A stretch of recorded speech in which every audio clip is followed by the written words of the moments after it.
Assalamualaikum warahmatullahi wabarakatuh. Saya Nailul Rahmi dengan NIM 221404034 akan menjelaskan mengenai hadis yang keempat, yaitu hadis mengenai azab yang paling ringan. Sebelumnya saya akan membacakan hadisnya terlebih dahulu. Radhiyallahu anhu anin nabiyyi sallallahu alaihi wasallam yaqulullahu tabaraka wa ta'ala li ahwani ahlin nari law kanat lakad dunya wa ma fiha akunta muftadiyan biha fayaqulu na'am fayaqulu qad aradta ahwana min hadha wa anta fi sulbi Adam an la tusyrika ahsibuhu qala wala udkhilakan naro fa abaita illa syirka. Hadis riwayat Bukhari, Muslim, dan Ahmad. Terjemahan dari hadis ini adalah, haditsu berkata Anas bin Malik radhiyallahu anhu, semoga Allah meridhoinya, anin nabiyyi, dari Nabi sallallahu alaihi wasallam, qala, dia berkata, yaqulu, berkata Allah tabaraka wa ta'ala, yang maha memberkati dan yang maha tinggi, li ahwani, paling ringan, ahlin nari, penghuni neraka, azaban, azab, laukanat, jikalau ada, laka, bagian milik engkau, ad-dunya, dunia, wama, dan apa, fiha, padanya, akunta, apakah ada engkau,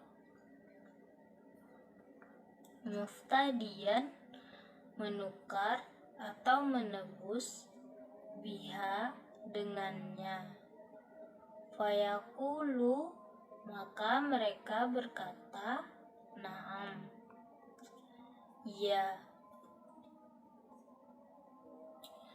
fayaqulu, maka Allah berkata, qad, sungguh, aradtu,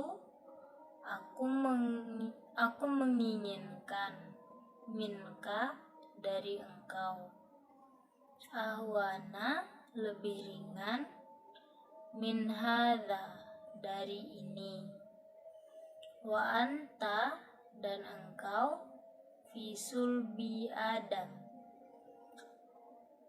pada Adam atau calon anak cucu Adam, anla, bahwa tidak, tusyrika, engkau memperserikatkan, ahsibuhu, aku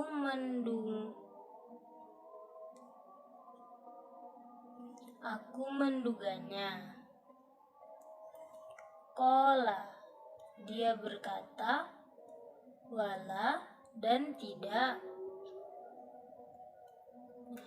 udkhilakan nari, akan memasukkan engkau ke dalam neraka, fa abaita, maka engkau enggan, ila syirka, berbuat syirik.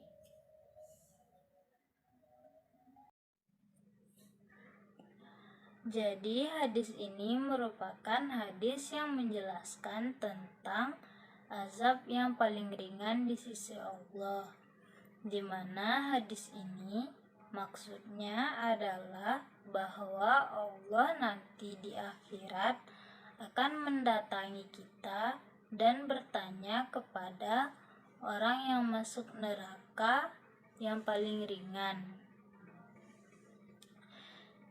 Jadi kira-kira orang ini adalah penghuni neraka yang paling beruntung dibandingkan semua ahli neraka, karena dialah yang paling baik nasibnya karena mendapatkan azab yang paling ringan dari Allah.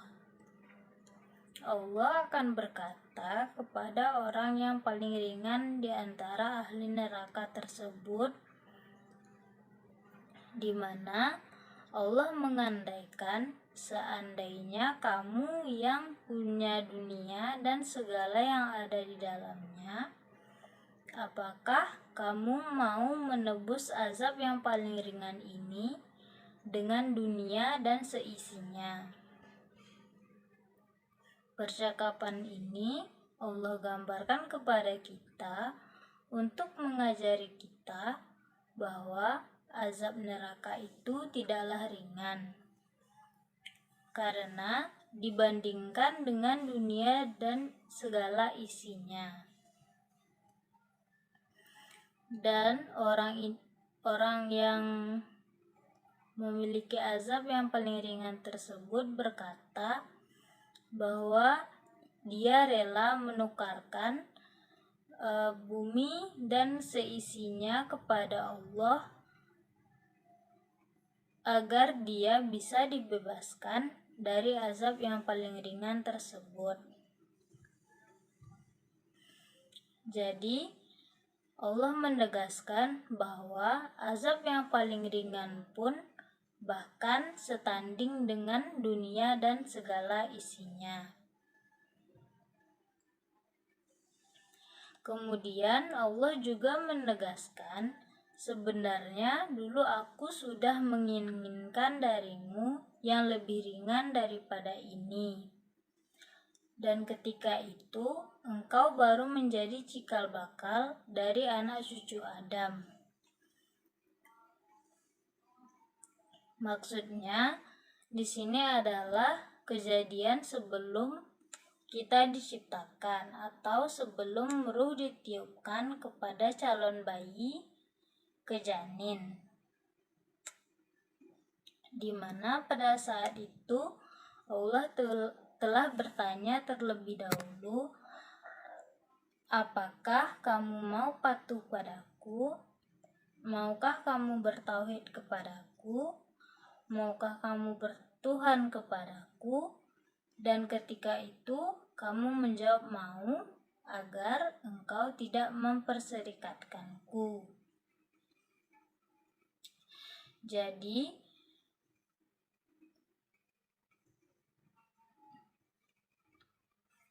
Jadi sebelum kita dilahirkan, kita semua telah ditanyai apakah kita sanggup untuk menjadi hamba Allah, dan telah ditanyai apakah kita mau beribadah kepada Allah.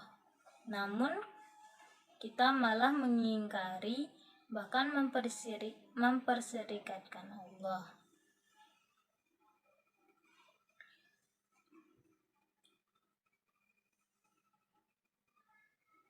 Di masa Nabi, Anas bin Malik berkata, saya juga mengira Rasul juga mengatakan apa yang disebut oleh Allah, yang demikian kamu tidak masuk neraka, namun kamu mengingkari apa yang sudah dijanjikan, bahkan kamu berbuat syirik.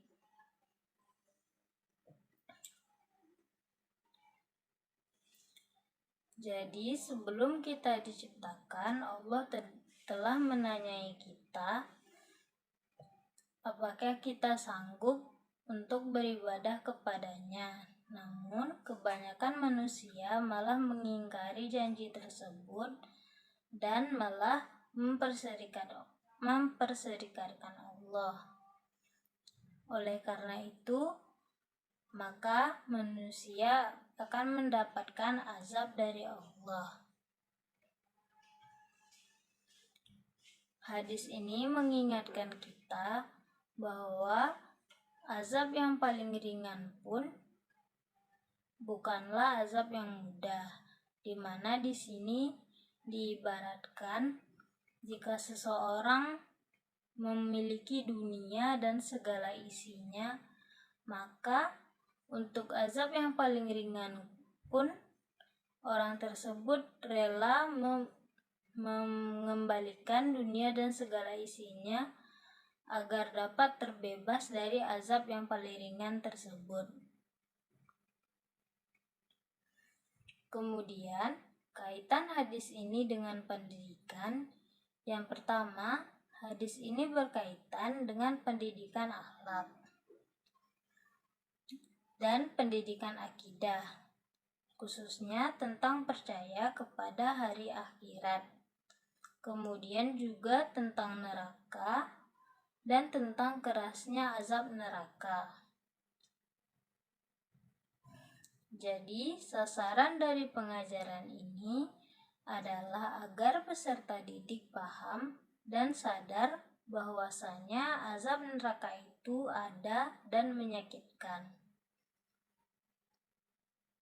di mana azab yang paling ringannya saja jauh lebih berharga kebebasannya dibanding dengan dunia dan segala isinya.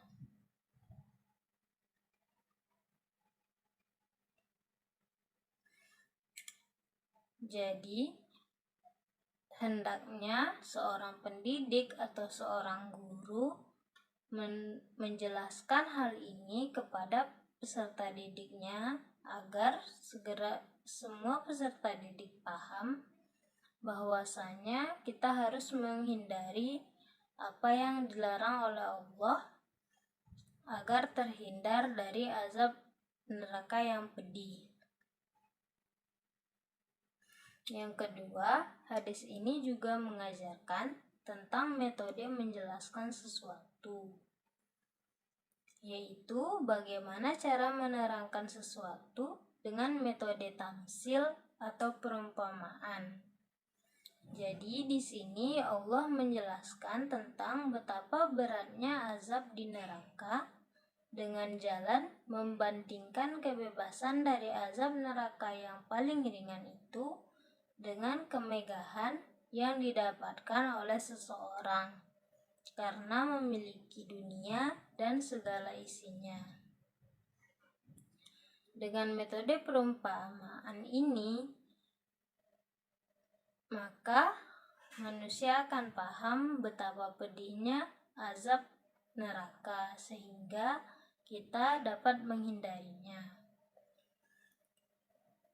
Sekianlah video penjelasan hadis yang keempat. Wabillahi taufiq wal hidayah. Assalamualaikum warahmatullahi wabarakatuh.